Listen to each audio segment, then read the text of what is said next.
যেই দেশে একটি মৃত্যু পথযাত্রী স্টুডেন্টকে, একটি মৃত্যু পথযাত্রী মানুষকে তার মুখে 1 চামচ পানি তুলে দেওয়ার জন্য পানি কিনতে যায়, সেই পানি তখন দোকানিরা 40 টাকার পানিটা 600 টাকা দাম নেয়, অর্থাৎ 600 টাকা হয়ে যায়।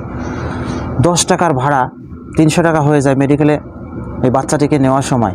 আর যাই হোক, সেই দেশটি কখনো আর উন্নতির পথে পা রাখতে পারবে না। যে দেশে পানির উৎসের কোনো অভাব নেই, অথচ মানুষ বিপদে পড়লে সেই দেশে একটি পানির 40 টাকার পানি 600 টাকা হয়ে যায়। মানুষ সব জায়গাতেই ফায়দা খোঁজে, ফায়দা ছাড়া, নিজের স্বার্থ ছাড়া কেউ কোনো কারণ খুঁজে না। সেই দেশ আর জয় হোক, আপনারা যাই বলেন, কখনো উন্নতির শিখরে পৌঁছাতে পারবে না। অথচ সৌদি আরবে এক বোতল পানির দাম 2 রিয়াল, যা বাংলা টাকায় 65 টাকা। যারা প্রবাসীরা রয়েছে সৌদি আরব তারা অবশ্যই জানবে। যখন ডিউটিতে যাওয়ার সময় বা ডিউটি থেকে রুমে আসার সময় বা রাস্তাতে যে কোনো সময় ঘোরাঘুরির সময় অনেক সৌদি রয়েছে, তেনারা ডাক দেয় সাদিক তালহেনা।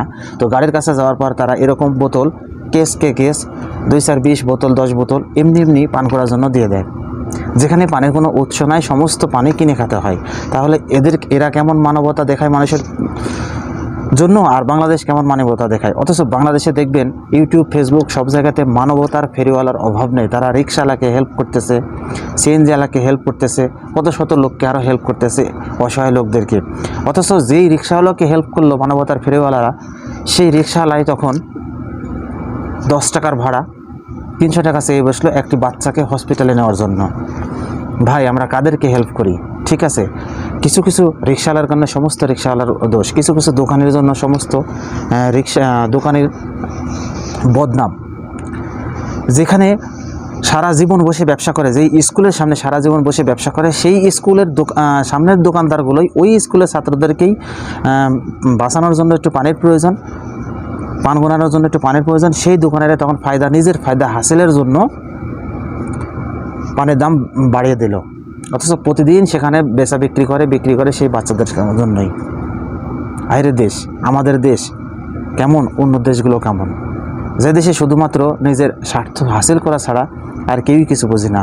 সেখানে হেল্প করা বার্তা দেখছি আমরা ভিডিওতে, বাচ্চাগুলো হেঁটে হেঁটে চলে যাচ্ছে পুরা শরীর নিয়ে, অথচ সবাই ভিডিও করতেছে, কেউ তাদের কাছে এগিয়ে যাচ্ছে না, ধরতেছে না। হয়তো বা কেউ জাচ্ছে, কিন্তু বেশিরভাগ লোকই দেখতেছি ভিডিও করা নিয়ে ব্যস্ত। অর্থাৎ আমরা মানুষ নামের পশু, যেখানে মানুষ রয়েছে হাজার হাজার, কিন্তু কারো মনুষ্যত্ব নেই, বিবেক নেই।